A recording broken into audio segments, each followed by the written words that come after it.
kami mempunyai anggota ada 5 orang, ada 1 izin. Perkenalkan, saya Dita Dianti. Saya Dinda Bonifatul Maja. Saya Sofi Wulandari. Saya Muhammad Jabu. Oke, kami di sini akan menjelaskan inovasi kurikulum berdasarkan landasan asas psikologi, sosiologis, iptek, dan filsafat.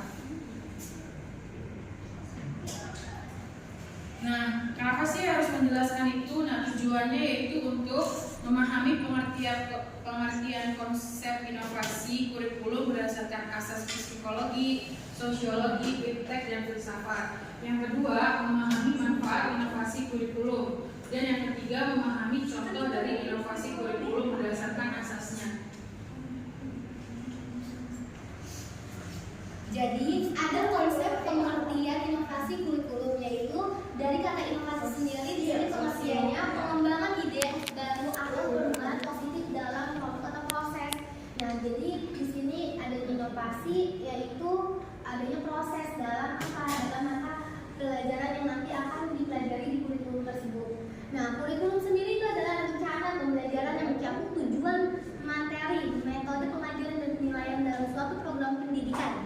Nah, di sini tujuan ada kurikulum sendiri yaitu sebagai kerangka untuk apa? Untuk materi tersebut yang akan diajarkan seperti apa, terus kesesuaian antara sekolah dan juga program yang ada pada saat itu seperti apa akan berjalan dengan baik. Nah, jadi konsep inovasi kurikulum di sini adalah upaya untuk mengembangkan ide-ide baru atau metode pembelajaran yang inovasi untuk meningkatkan efektivitas program pendidikan.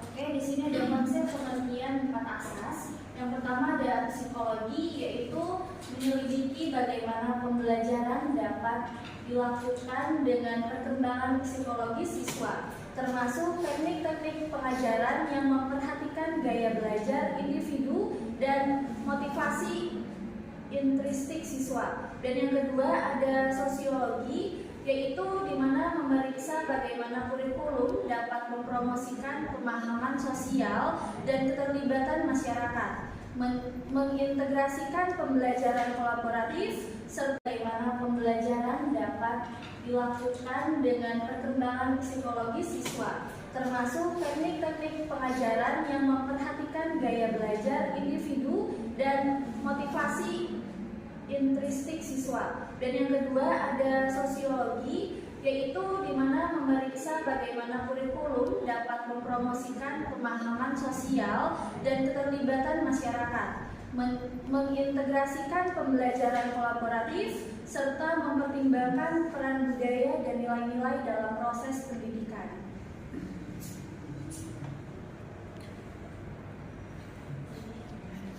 Dan juga untuk yang ketiga, ilmu pengetahuan dan teknologi atau bisa disebut dengan iptek, yaitu mengintegrasikan pengetahuan teknik dalam teknologi pendidikan, termasuk menggunakan alat-alat digital dan sumber daya online untuk meningkatkan aksesibilitas dan aktivitas pembelajaran.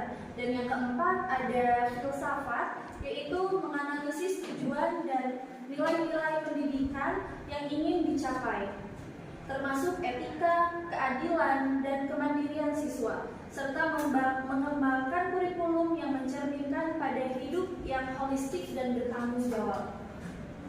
Apa sih manfaat dari inovasi kurikulum? Ya, di antaranya itu ada yang pertama meningkatkan keterlibatan dan motivasi siswa dalam pembelajaran. Yang kedua, memperbarui materi pembelajaran sesuai dengan perkembangan zaman. Yang ketiga yaitu menyediakan pengalaman belajar yang lebih relevan dan menarik bagi siswa. Contohnya psikologi, ya, menggunakan proyek kolaboratif dalam pelajaran bahasa Inggris di mana siswa bekerjasama untuk membuat presentasi tentang topik yang dipelajari. Yang kedua, sosiologi, yang meningkatkan kunjungan lapangan komunitas lokal dalam mata pelajaran geografi. Tujuannya itu untuk memahami dinamika sosial budaya di lingkungan sekitar. Yang ketiga yaitu iptek. Iptek menggunakan simulasi komputer dalam pelajaran matematika untuk membantu siswa memahami konsep-konsep abstrak seperti geometri dan statistik, ya. Yang keempat yaitu filsafat.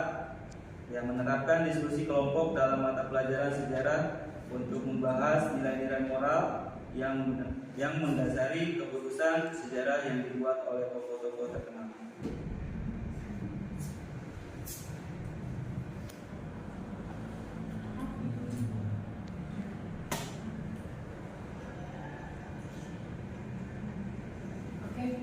Sekian dari presentasi dari kelompok kami. Silakan jika ada yang ingin bertanya.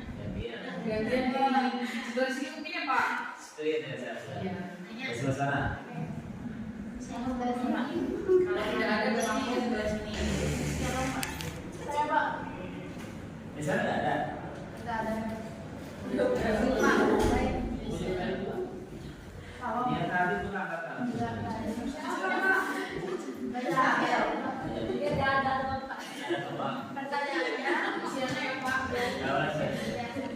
Pertanyaannya, apa tantangan yang sering terdapat dalam inovasi? Ya, intinya inovasi kurikulum. Tantangan yang sering atau tantangan yang dihadapi dalam inovasi kurikulum.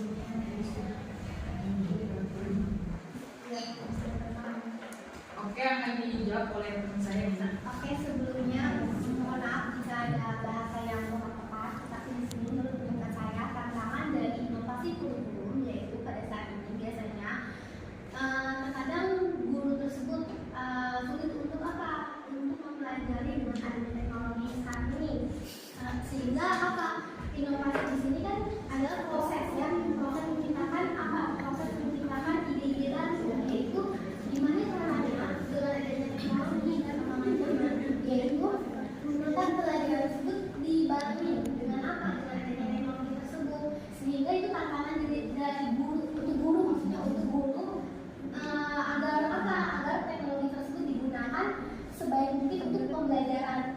Nah, di kurikulum tersebut ini, jadi disitulah tantangannya itu berupa teknologi. Boleh saya menambahkan ya, mungkin tantangannya juga itu kurikulum ini kan sekarang kita menggunakan kurikulum merdeka yang dimana guru itu belum memahami semuanya apa sih kurikulum merdeka itu gitu. Bahkan sekolah yang di pelosok-pelosok pun mungkin belum menerapkan kurikulum merdeka karena kurikulum merdeka itu sekarang mendorong lebih ke minat bakatnya si peserta didik ini. Jadi inovasinya itu bisa guru ini diberikan pelatihan, seminar-seminar itu agar si guru ini juga memahami apa sih kurikulum itu gitu, apa sih kurikulum yang saat ini diterapkan oleh Kemendikbud ya. Mungkin itu aja jawabannya. Misalnya apakah masih kurang? Itu pertanyaan diimplementasi ada pembuatan Ya, di proses pengembangan apa? Di proses implementasi. Ya, tadi Katanya jawabannya implementasi. dari sumber daya manusianya. Implementasi kan teman. Jadi proses awalnya di proses implementasi. Yang kedua jawabnya di implementasi lapangan dengan guru dan sebagainya. Pada saat penyusunan di tingkat konseptual di atas ada tanda, ada apa? Ya ini tahu kan?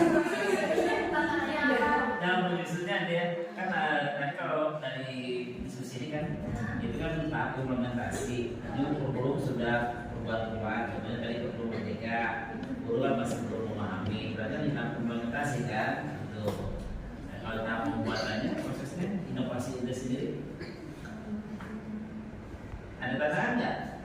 Ada. Misalkan nih dari kurikulum 2013 berarti kan inovasinya itu guru merdeka. Nah, pada saat proses perubahan itu ada tantangan atau tidak? Ada. Ya, pasti ada, ya ada. Adanya dari mana misalkan?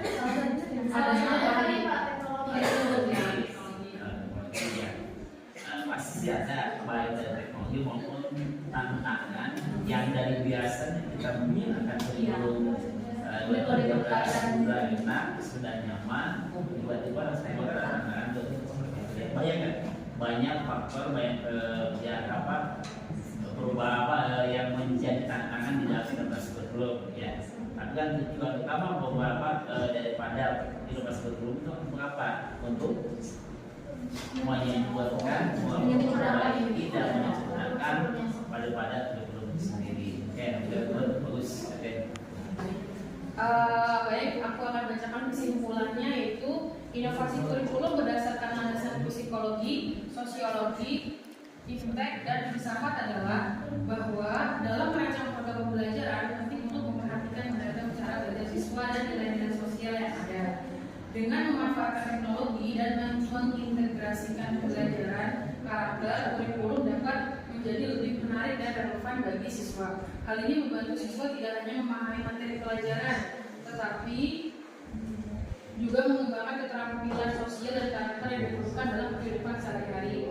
Dengan pendekatan ini, pendidikan dapat memberikan pengalaman belajar yang lebih bermakna dan mendukung perkembangan siswa secara menyeluruh. Jadi kesimpulannya setiap tahun itu kita pembelajarannya itu nggak hanya gitu aja gitu Pak. Jadi ada prosesnya nih. Misalkan di semester ini kita lebih fokus belajar di luar, kayak banyak praktek-praktek.